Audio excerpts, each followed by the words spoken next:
Let's go. Yeah. Yeah, ito na si Deep Diver Boy. I hope people understand this. Yun. That's it. That's it. Yun, my man. Yes. Yes. Catwalk. Orion Perez is the Philippines' leading expert in constitutional reform, known for his sharp insights and engaging storytelling. His news approach combines thorough research with a unique conversational style that draws viewers in, bringing both authority and approachability to his anchor role. A polyglot and polymath, Orion was the standout grand finalist on Battle of the Brains Season 1. As a longtime OFW in Singapore, he worked as an IT project manager and tech consultant, gaining deep insights into how countries like Singapore achieved success. His expertise in root cause analysis, honed through his IT career, continues to inform his views. Orion is also the principal co-founder of the Correct movement, advocating for much-needed reforms in the country.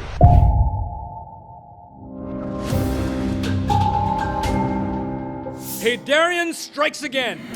The Dutertes were the cause of the trouble. All right, folks, for those who don't know yet, the Iranian-Filipino political pundit Richard Javad Heydarian has struck again. What was that about? He just said, I come from the north of the country where our Human Development Index is almost Southern Europe. Wait a minute, sounds wrong.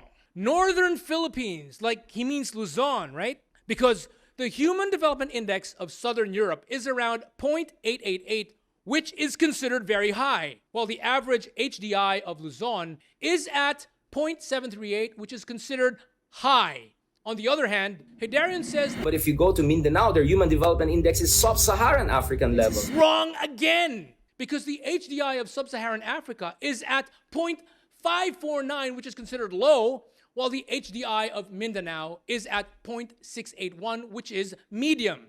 He's over-exaggerating what he's saying, when in reality, Richard Heydarian is forgetting that it is in Metro Manila and a few nearby areas like Cavite where you find the phenomenon of people eating pagpag. Pinipili po ni nanay ay yung mga pagkain na tira-tira. What's pagpag? This consists of leftover meat that had already been thrown into the garbage, scavenged by really poor people, washed a few times, then recooked, all because of extreme poverty. Mapipilitan mong trabaho ay parang mayroon akong ibabigay. This is happening in Luzon in the Northern Philippines, whereas the pagpag phenomenon is virtually non-existent in Mindanao, as the poor people of that island are able to eat fresh fish, fresh produce from the vegetables grown in their backyards, and meat from poultry and livestock they raise themselves. Eating food from garbage is not a thing in Mindanao. But then again, in fairness to Heydarian,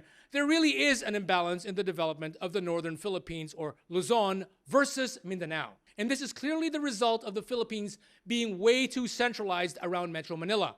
Nearby regions within the same island of Luzon benefit from the economic spillovers of this development. The rest of the regions outside of Luzon, especially the ones in Mindanao, seem forgotten and neglected.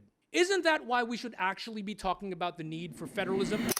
That's one of the things where Heydarian and I have disagreements, because he is generally opposed to federalism or any moves to get the Constitution amended. Anyway, because of what he recently said, lots and lots of Filipinos are up in arms. That includes the City Council of the city of Isabela in the province of Basilan, which declared Richard Javad Heydarian to be a persona non grata.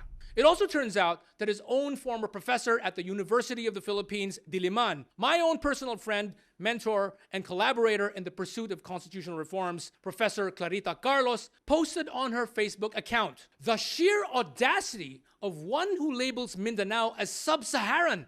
Naman! Immediately, Heydarian retaliated with malicious attacks, saying, for real? Anong nangyari sa ano na to? Irrelevant na nga, nag-fake news amplifier pa. Pathetic! Many will remember that Professor Claire Carlos is a very respected academic and professor, and she has often been invited to be a resource person at the Senate and the House of Representatives, like me, and she has also served briefly as National Security Advisor. To be honest, Richard Javad Heydarian isn't used to admitting his mistakes and apologizing for them, even when he spews out inaccurate or wrong information, like when he said before, Isko Moreno has been in executive positions since late 1970s. but wait! Isko Moreno was born in October of the year 1974. So when Heydarian says that Isko Moreno served as mayor of Manila in the late 1970s, how's that possible? Is he saying that Isko Moreno was mayor of Manila in 1979 when he was only around 5 years old? We've had a lot of debates and arguments with Richard Heydarian in the past regarding the need to amend or revise the 1987 Constitution. I was able to show him that parliamentary systems are known to perform better than presidential systems, and I gave a lot of citations of political scientists and economists who produced a lot of research papers that have proven that parliamentary systems are indeed superior and much more efficient. He wasn't able to counter-argue, and he responded to me by saying, Orion, I suggest read these basics first before bothering me with simplistic stuff. Hegel's phenomenology of spirit and the idea of world historical figures. Giddens' structuration theory, how agency structures interact. Lukács, Zizek on class consciousness, agency, and history. But wait! What exactly is the connection or the relevance of these philosophers and theorists he cited to the topic of comparing parliamentary systems versus presidential systems, or even the comparison of federalism versus unitarism? No relevance, right? But that's how he is.